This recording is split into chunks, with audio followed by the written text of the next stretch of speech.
Well, as a good mathematician, of course, I can't let statements like these go unproven, and so I do actually have to spend a little bit of time with you working this out. Why is this so? Why is the logarithm base b of m times n the same as the logarithm base b of m plus the logarithm base b of n? Well, for one thing, you might recall that logarithms are exponents. As I said in section 4.3, to find these things, the logarithm base b of x equals y only if b to the y equals x.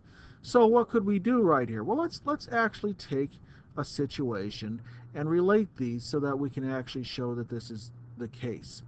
Let's make the following stipulation. Let's say that everywhere I have logarithm base b of m, I'm going to define that using a number. Let's call it u. Right. So I've got u is equal to the logarithm base b of m. Right? What could I say about that? Well, it means to me, of course, that b raised to the power u is equal to m. Well, what else could I say? Let's call v equal to the logarithm base b of n, so that whenever I'm dealing with my expressions here, I can say b raised to the power of v is equal to the number n. Okay, how does that help me out right here? Well, for one thing, I can certainly say that m times n is exactly the same as saying b to the power u times b to the power v. Right? Well, how does that help me? Well, don't forget that that means that m times n is really the same thing then as saying, by our addition of exponents rule, b to the power u plus v. Right? Well, now what could we say? Well, b to the u plus v is equal to mn. By our definition of a logarithm is the same thing as saying the logarithm base b of the quantity m times n is equal to u plus v. But what did we say u plus v was in the first place? Well, u plus v, u was the logarithm base b of m, v was the logarithm base b of n. Therefore, the logarithm base b of the quantity m times n in this rule is in fact the same as saying the logarithm base b of m, which is u, added to the logarithm base b of n, which is v. Right? So that is what I set out to prove, QED, which was to be shown. Quote error demonstrative. Well, how about this one? What could we do there? Well, we got the logarithm of m over n, and let's use the same stipulation as we did up here. Let's call u the logarithm base b of m and v the logarithm base b of n. Well, what do I know? Well, once again, I could state then that if I were to take m times n, m divided by n, what have I got right here? Let's say that, well, u, what could I say right here?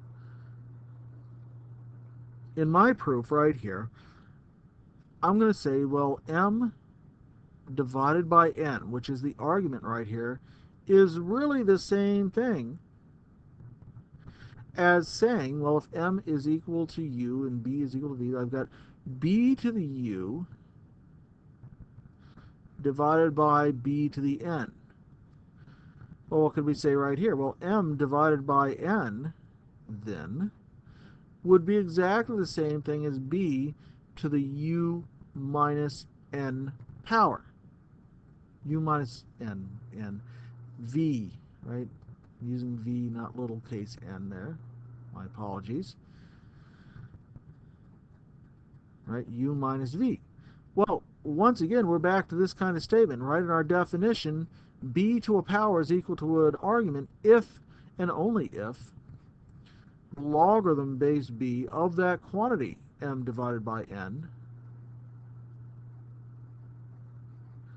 is equal to u minus v. But what did we say u and v were in the first place? Well, sure enough, logarithm base b of m, logarithm base b of n. And so, in fact, by our rule, logarithm base b of m divided by n must be equal to the logarithm base b of m minus the logarithm base b of n. All right, one more. How do I prove this one right here? Well, this one seems like sort of an odd statement to have to prove, but let's go for it. What could we say? Well, right here, let's make the substitution that, as we did before, we're going to make u equal to the logarithm base b of m. What could I say about that? Well, then by our rule, b raised to the power u is equal to m. B raised to the power u is equal to m. So, what does that mean? Well, let's take b raised to the power u raised to the power p. Right? That would be the same thing as m raised to the power p. Well, it's kind of interesting. What could I say about that? This is the same thing as saying b raised to the power u times p, and that is equal to m to the power p. So using our definition of logarithms, b raised to some power is equal to some argument if and only if that exponent, u times p in this case, is equal to the logarithm base b of m to the p. Right? But u times p, u is equal to the logarithm base b of m in the first place. Therefore, p, when it's multiplied by the logarithm base b of m, is precisely the same as the logarithm base b of m to the power p. And that proves it. Okay, good luck on your homework.